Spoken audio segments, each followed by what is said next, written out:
Alrighty, y'all. Let's talk about the BlackWarGreymon deck that I played today at the case event here at DXN Provisions. Ended up going X1, probably going to get hopefully top 4. We'll find out in a minute, but at least top 8. Super awesome. I played a red-based version of BlackWarGreymon like I always do.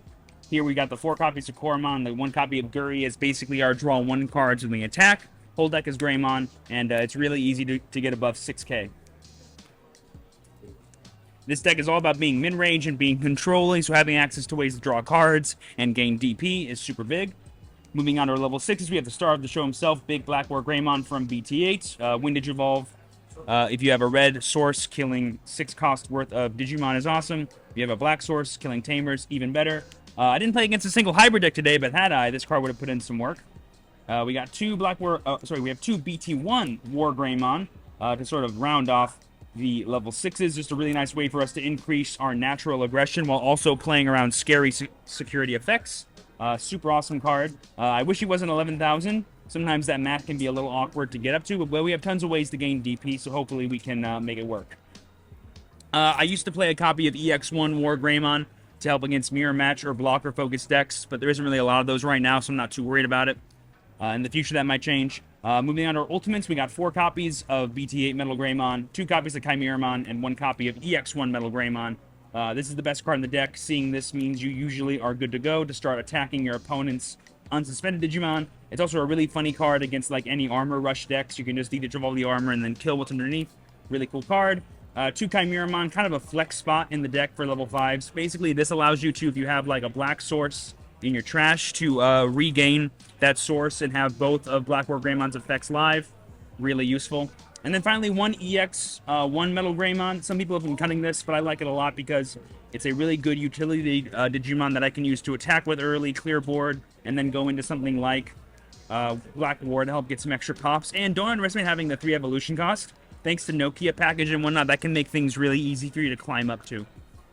Plus, the piercing effect is really strong sometimes, too, to let you control board and deal damage.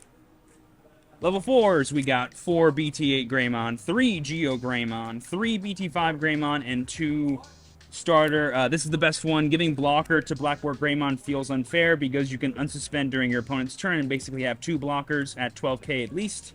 Geo Greymon is the only actual security effect in this deck that actually threatens our opponent, so we have to play it to threaten things like Imperial, and it can give us extra champion bodies for potentially a DNA Digivolve on Chimeramon. Very, very fun. Next, we got 3 BT5 Greymon. We're playing the Nokia package, and having a free evolution is pretty good. And then we're only playing 2 starter Greymon because, honestly, this deck doesn't really need plus security attack to win games. You normally win through just having board advantage, but the extra plus security attack, especially with things like BT1 WarGreymon, can be super strong. But we have other ways in the deck to gain plus security if we really need it. Going to rookies, we got a total of 14. 4 copies of Agumon from BT5. 4 promo Agumon for our power gain. 3 starter Agumon for some more power gain. 2 black Agumon from BT8 for more search. And then 1 promo Agumon. This is the one from the Tamer box, but it's the same one from volume 0.0. On play, delete a few dozen DP or less. So, best searcher, honestly, for the deck. We do play Omnimon, so you can grab that too. Best power gainer in the deck, making our WarGreymons at least 14k. Allows us to just swing over anything we want to. This can also help out with that, getting us to at least 13 and or 15k if we have a combination of Greymon or even Hero, stuff like that. This is arguably the best searcher for the archetype, but it's black, and because we're playing the red package, we only have 1 Digimon that can actually Digivolve on top of this guy, and so it's a bit awkward to play more than 2. And then this is the best play off of a Nokia, so super nice. Gives us like another potential security effect or a way to deal with pesky floodgates like Madoki or even Sayakomon. Finally, to round out the Digimon, we have 2 copies of Blitz Omni from BT5. Allows us to have like 1 like ultimate cap on our aggression. If our opponent's at like 4 security and we have like an Agumon plus a WarGreymon from BT1, we can like swing +1 from somewhere, +1 from himself makes it 3 damage. Swing for 4 and then evolve Blitz for game. Super nice.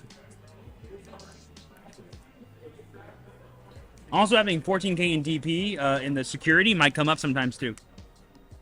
Option cards. We got 2 Red Mem Boost and 1 Grab Crush. We're not playing any, like, Black Gaia Force. We're not playing, like, any Ultimate Flares. Nothing, because there's really no point in playing, like, an actual destructive spell, because it just gives up way too much. And this deck wants to always play the choke game whenever possible when it comes to clearing board. This helps with consistency, and this helps us, like, burst into a Black War when our opponent is least expecting it, and that can be, like, the ultimate, like, turner of a game.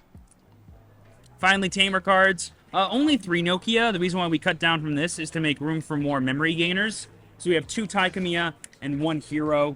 This split's really nice because it lets us balance our, like, aggression with our overall engine. And really, you only need 1 Nokia in play in any given game.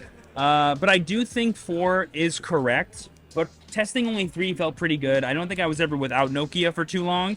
And even when I was ahead anyway. And so, like, ending my turn by evolving into BlackWarGreymon wasn't even the biggest deal in the world.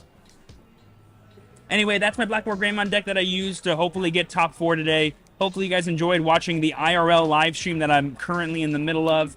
If you guys haven't already, be sure to follow, and so you can see more streams like this in the future. And yeah, BlackWarGreymon is still one of my favorite decks, even in EX2.